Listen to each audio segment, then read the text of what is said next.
आप सभी के मन में अपने भविष्य के बारे में जानने की बेचैनी तो बहुत होती होगी। पिछले 50-60 सालों में हमारी यह दुनिया काफ़ी तरक्की कर चुकी है। जैसे अगर हम कहें कि हम अपने घर बैठे-बैठे शॉपिंग कर सकते हैं, खाना ऑर्डर कर सकते हैं, यहाँ तक कि हम घर बैठे-बैठे पूरी दुनिया की जानकारी अपने फ़ोन पर ही देख सकते हैं। सिर्फ टेक्नोलॉजी ही नहीं, हमारी साइंस भी काफ़ी तरक्की कर चुकी है। आज के ज़माने में हर बीमारी का इलाज मुमकिन है। पिछले 50-60 सालों में हमने काफ़ी तरक्की करी है, तो ज़रा सोचिए आने वाले 50-60 साल या फिर 100 सालों में हम कितनी तरक्की कर सकते हैं। ऐसा नहीं है कि इस तरक्की से इंसानों को सिर्फ फ़ायदा ही होगा, बल्कि हम इंसानों को काफ़ी नुकसानों का भी सामना करना पड़ेगा। हमारी आज की वीडियो में हम भविष्य में होने वाली कुछ घटनाओं पर नज़र डालेंगे, तो चलिए शुरू करते हैं। साल 2022 से लेकर 2029 तक होने वाली घटनाओं के बारे में।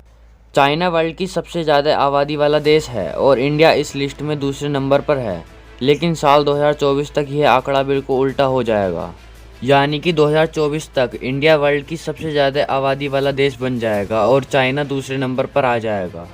बुर्ज खलीफा दुनिया की सबसे ऊंची बिल्डिंग के नाम से मशहूर है, लेकिन साल 2026 तक ऐसा नहीं होगा, क्योंकि दुनिया की सबसे ऊंची बिल्डिंग का कंस्ट्रक्शन का काम पूरा हो चुका है, जिसका नाम है सैगल टावर, जिसकी ऊंचाई करीब 3281 फीट है। आज से 100 साल बाद भारत और अफ्रीका जैसे देशों का एवरेज तापमान 43 डिग्री तक पहुंच जाएगा।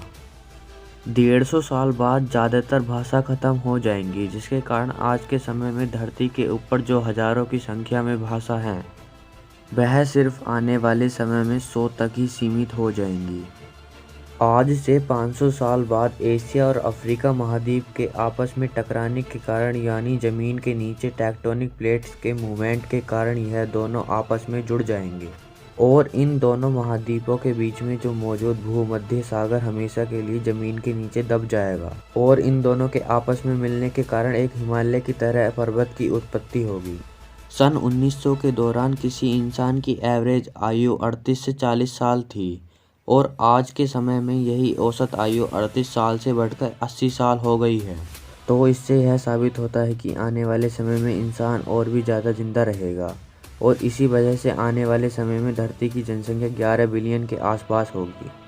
और आज से 500 साल बाद हमारे वातावरण में बदलाव आने के कारण हमारे पेड़ पौधे प्रकाश संश्लेषण की प्रतिक्रिया नहीं कर पाएंगे, जिसके कारण हमारे धरती के ऊपर के सारे जीव जंतु विलुप्त हो जाएंगे और उसके आने वाले समय में हाइड्रोजन बिल्कुल ख़त्म हो चुका होगा।